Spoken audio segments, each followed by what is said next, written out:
again, I think they'll beat. I think Michigan State could beat Michigan. Yeah, I mean, at this point, it's a toss-up. Mel Tucker's in his first fucking year, like his first real year. Right.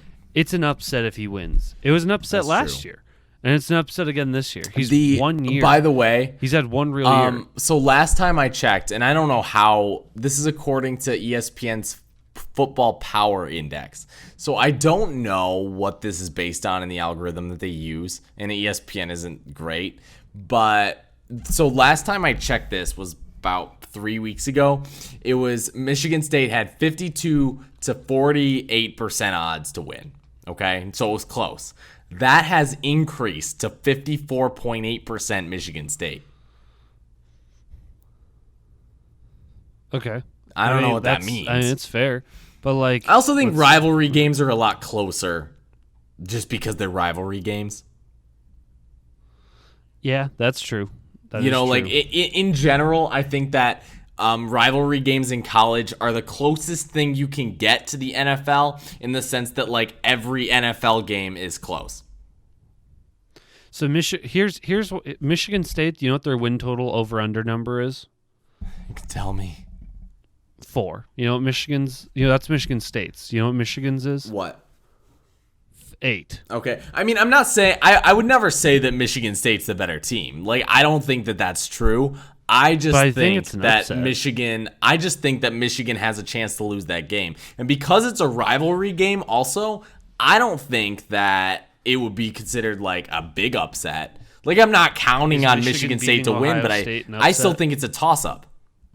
Is Michigan beating Ohio State an upset?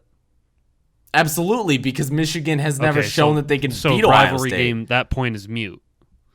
That doesn't matter. It depends on how good the teams are and who. I guess, but do you think Michigan's good? No, okay, no. But I guess they should. Here's the thing. Here's what it is. Right? Michigan should beat Michigan State. So if Michigan State beats Michigan, it's an upset. And I think like I said, Michigan is the better team and therefore should beat Michigan State. Yeah, that's true. And if I'm being honest, with where Harbaugh should be in this program, they should not lose. No, it should be a cakewalk, especially considering how D'Antonio set Michigan State back like at least 10 years. Yeah, so no, Sparty, but I think Sparty wins that. I think they'll beat one of the better. I think they have a shot against Northwestern this week.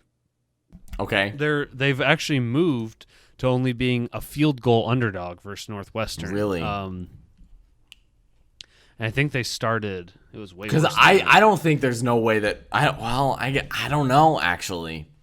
Yeah, that's hard. The over/under is 45 plus 130 for Michigan. Northwestern also isn't ranked. Wouldn't you agree though too that Michigan has an issue with development? Like I feel like that's a big thing because like turning in because I feel like it's not hard for Michigan at this point because of the brand that they have to be a 15 school. Like Michigan on ESPN right now is ranked 3rd in the Big Ten and 16th in the nation. Now, their previous ranking was 13, so it's gone down, and it could change up and down like all the time. But I also think like it's not hard to see Michigan like in the top 20. Like that should be a no-brainer. Michigan State's number 20. But I feel like where those prospects go from when they sign to when they get on the field, I feel like that's like a different story. And how because you saw, I feel like Shea Patterson was absolutely a better player than he was at Michigan. And I feel like at Michigan, he was ruined because of Shea Patterson. Because of Jim Harbaugh.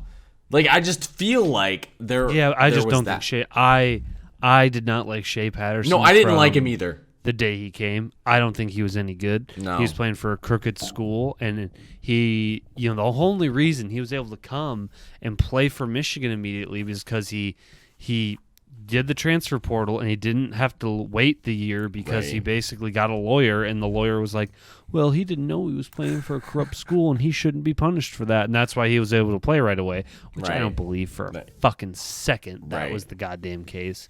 And then he came here and he played like ass for 3 years. Dude could not throw a football. No, I mean, you saw him in the Senior Bowl. I saw there was this one pass, this is ingrained in my memory.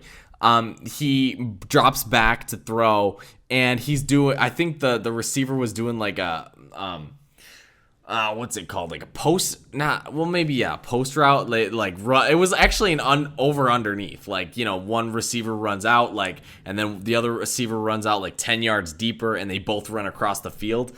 But so what happened is he threw the ball to the dude running across the field, and he overthrew him. And where because this guy was wide open, like the dude was wide open, but 10 yards back was I think it was a safety who was covering the other guy that was running like across the field as well in the opposite direction, and he ended up intercepting the ball because the ball was overthrown. Right. Yeah. Either that or it was a shitty throw. But it seemed like it would have been harder to miss that throw than it would to just throw it to the guy. But that's just, I don't know. That's just the epitome of his career. That was what you saw. And there's no wonder he didn't get drafted. Then he got signed by Kansas City and they cut him because he sucks. Yeah. No, not good. No, not good. But I have one more bold prediction before we go on to this weird chaotic story. I think Michigan State beats Penn State this year. Ooh, that's my bold prediction, and if I get it wrong, that's fine. If I get it wrong, fine. But if I get it right, I'm gonna be like millionaire. That's what I'm gonna be. No, listen. I think. That's fair. I don't think Penn State's that good, and I think no, I don't either. And it's a home game for Michigan State. Like if that game was at Penn State, like there's no way Michigan State walks out there like losing by less than 14. Like I think that's a blowout if you're in Penn State, but that's just because it's in Penn State.